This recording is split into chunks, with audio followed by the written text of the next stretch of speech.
ভারতের অন্যান্য ইন্ডাস্ট্রি যেখানে দিন দিন সিনেমার বাজেট বাড়িয়েছে, হয়ে পড়েছে তারকা নির্ভর, সেখানে নিজেদের সংস্কৃতি আর বাস্তব ঘেঁষা গল্পে গত কয়েক বছর ধরে বাজিমাত করছে মালায়ালাম সিনেমা। তবে এবার ইন্ডাস্ট্রিতে দেখা যাচ্ছে অশনি সংকেত।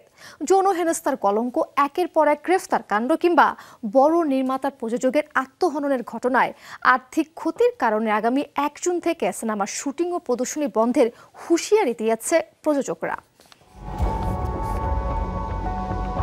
২০২৪ সালে Manjummel Boys, The Goat Life, Premalu, Marco সহ বেশ কয়েকটি মালায়ালাম সিনেমা ছিল আলোচনা কেন্দ্রে। বাজেটের তুলনায় কয়েক গুণ বেশি আয় করে তাক লাগিয়েছিল সিনেমাগুলো। সব মিলে গত বছরটা ভালো কেটেছে মালায়ালাম ইন্ডাস্ট্রির, এমনটা মনে হলেও ভেতরের চিত্রটা ভিন্ন।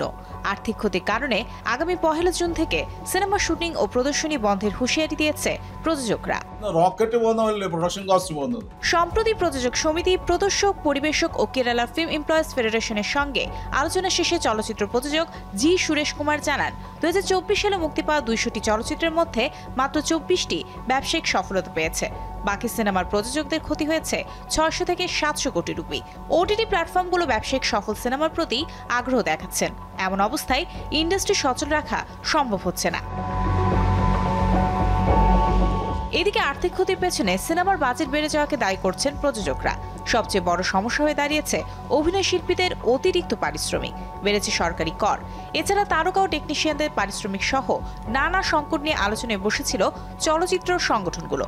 ১ জুন শুটিং বন্ধের আগে তিরুবনন্তপুরমে সচিবালয়ের সামনে একটি প্রতীকী ধর্মঘট পালন করা হবে বলেও জানানো হয়েছে। গত কয়েক বছরে উৎপাদন খরচ কয়েক গুণ বেড়েছে। সবচেয়ে বড় ইস্যু শিল্পীদের পারিশ্রমিক। ইন্ডাস্ট্রির প্রতি তাদের কোনো কমিটমেন্ট নেই। সরকার থেকেও কোনো সহায়তা করা হচ্ছে না। জিএসটি সহ বিনোদন কর এখন ৩০%। সমস্যা সমাধান না হলে এমন অবস্থায় ইন্ডাস্ট্রি চালিয়ে রাখা সম্ভব নয়। অন্যদিকে গত বছর প্রকাশ্যে আসে বিচারপতি হেমা কমিটির রিপোর্ট, যা কার্যত ধস নামিয়ে দিয়েছে মালায়ালাম ফিল্ম ইন্ডাস্ট্রিতে। মলিউডের অভিনেতা সিদ্দিকী, পরিচালক রঞ্জিত বালাকৃষ্ণন সহ একাধিক খ্যাতনামার বিরুদ্ধে যৌন হেনস্থার অভিযোগ উঠে আসে। কমিটির রিপোর্ট অনুসারে কেরালা হাইকোর্ট গত বছরই পুলিশকে এফআইআর রুজু করার নির্দেশ দিয়েছিল।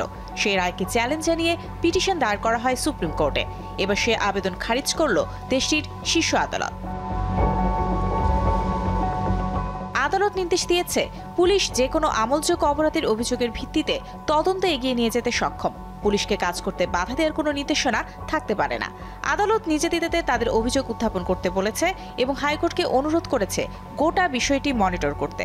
দেখা যাক এত সব ধকল সামলে এবছর ঘুরে দাঁড়াতে পারে কিনা ভারতের অন্যতম সফল এই সিনে industry. Mario Sen, showbiz tonight.